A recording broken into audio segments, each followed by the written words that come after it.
great to have you. Wonderful radio stations across the land. Newsmax TV, iHeartRadio, JoePags.com. It is the Joe Pags Show for a Friday.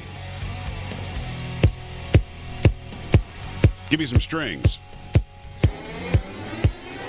Oh, yeah. Where are my horns? Carrie. Hey. No. What are you thinking? No. Nice. No. What day is it anyway? Where's Bob Guthrie? Let's go. Friday. Uh-huh. Thank God it's... Thank God it is Friday. Yes, it is. Friday. Uh-huh. Thank God it's... Thank God it is Friday. What the heck? Let's make it a Free Speech Friday. Let's make it happen.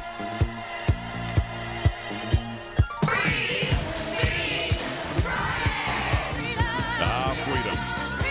Uh-huh. Say what? Bring it down. 1-800-383-9624, joepags.com. Whatever's on your mind is going to be fair game today. If I know something about it, we'll talk about it. If not, we'll move on.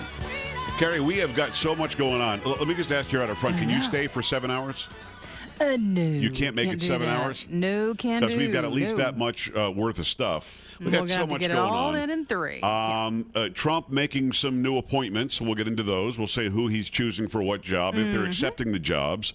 I think the one was a big surprise. I thought Attorney General had a couple of different guys' names on it. I did not expect this guy. Yeah. So that was interesting. We've got that for you. We've got a local San Antonio high school that decided that doing a play about assassinating Donald Trump made sense. Well, some students anyway. We'll have that story for you. Bottom of the hour. Bottom of this hour will be Scarlett Fakar. She is a television news reporter and anchor that worked at the Fox affiliate in Houston, Texas, and was fired. She says she was fired because she showed support for the president-elect on the morning after the election. But where did she show it? Not on television, not on a public fan page, not on her public Twitter. She put it on her private Facebook page. And it was, I read it. It wasn't anything incendiary. Said people were asking her how she felt, the next morning. She said she felt great, felt positive about America. And she talked about some divisions that President Obama put in there. I've got an exclusive interview with her, and if you're watching on the TV, you'll actually see her. Carrie, I'm Mr. Techno Geek. I actually figured out how to put somebody else's face on there, not just mine. So, yeah. And who sent you that story yesterday? Fair warning. Oh, you did, and thank you. I mean, it's a great story. We've got an exclusive now with Scarlett. But fair warning. That means I'm probably going to get you a camera in there. Oh yeah. Oh no, I'm that guy. Now that you figured it out. Oh yeah. I don't think that can work in this studio. I'm pretty sure it can. Yeah, we're going to work on that. But we have Scarlett on. You're going to want to hear her story. It's nuts. If what she's saying is true, and I take her at her word, plus we have all the Facebook posts that she put up, then I think she was unfairly fired. You saw a liberal, left-leaning, progressive, radical media the entire election for a year and a half, laughing at Donald Trump, mocking Donald Trump while saying, I'm ABC, I'm CBS, But this one is interesting to me because I didn't realize that KRIV, the Fox affiliate in Houston, Fox 26, it's owned and operated by Fox, but it's extremely, I guess, liberal. Now, they say there's some social media provision that she broke, but again, never a problem with her work performance, never a problem, as far as she says, with reprimands or issues with how she covers stories, never an opinion while doing a story, and called into the office just yesterday and shown the door. Have a nice day. She was escorted off the property. Wow. Think about that. That's nuts. That's the day and age in which we live. But I want to start out with a big aloha and mahalo to my great friends at KHVH in Honolulu, Hawaii. We are coming back. We're going to be on from 4 to 7 p.m., so we'll be afternoon drive in Honolulu, and we're so happy to be coming back there. It's been a long time, and a lot of people have been contacting me for a long time from that great radio station, and they put it together. I got a phone call yesterday, and they said, here it is, and the contract got signed, and we're coming back. So, yeah, it really is wonderful because we had such a great following during the drive home in that great city, and a lot of those people went to iHeartRadio, which is fine, or they went to Newsmax TV, or they went to watch the stream on Facebook. But when you're stuck in traffic, on the island, and you want to turn on the Joe Pags Show, it wasn't so easy. Well, now it becomes easier again. That's going to start a week from Monday. So what is that? The Yay. 28th? I think it's the 28th. Because Monday, because next week we'll have some best of shows and we'll have some guest hosts in, which is great. But we really look forward to bringing the Joe Pag Show back to KHVH. Want to thank John Matthews and all the great folks out there in Honolulu. All right, so that's wonderful. Also, Merced, California. We're on there now, 9 o'clock at night, Merced, California. We really appreciate you, too. And I have it on good information that we should be pushing 80 by December 31st. Ooh, nice. Now, when we started like that this, number. the over-under was 5 stations. Will he Now get 80? to 5? That ain't bad. It'll be Not 80 very bad. soon. And listen, we love every station, every listener, all the general managers, all the owners, all of the program directors. We thank you for your support. All right. I think we should start with this ridiculous story out of San Antonio. And here's why. I mentioned this a couple of weeks ago, maybe a little bit longer ago. And what was it about San Antonio where we made national news again? And remember I said we want to be put on the map, but not for this reason? There was something that happened in San Antonio. Oh, the police officer with the poop sandwich. You don't want that. Somebody handed out beef sandwiches. A cop is alleged to have been riding around with a sandwich in his car and says that he found a homeless person, gave the homeless person the sandwich or put it next to him. We don't know if the person ate the sandwich or what the story was. But, you don't want your city to be put on the map for that reason. Not even a little bit. That's not. It's a pretty reason to be put on the map. Now I'm beeping out parts of words now. I know you are. But today, there you go. We're back on the map again. Look, we should be on the map for the San Antonio Spurs, best team in the NBA. Get over it if you're not in San Antonio. It's just a fact. We should be known for the Alamo. We should be known for the Riverwalk. We should be known for great weather just about year-round, although tonight's going to get kind of chilly. It's the global warming, 45 degrees Love tonight. It. But, Carrie, please give me this story. This is from a local high school, and, we're trending again. Yes, we are. And now I'm not sure what story you have. We're talking about the Marshall High School kids that decided that they would do a mock assassination of Donald Trump.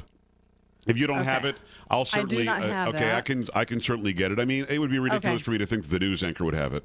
Wow. What? All the stories Did that I just sent say that? you never mentioned anything about this story you're about to do until now. Because, and again, I understand why you wouldn't want to do the story because it's.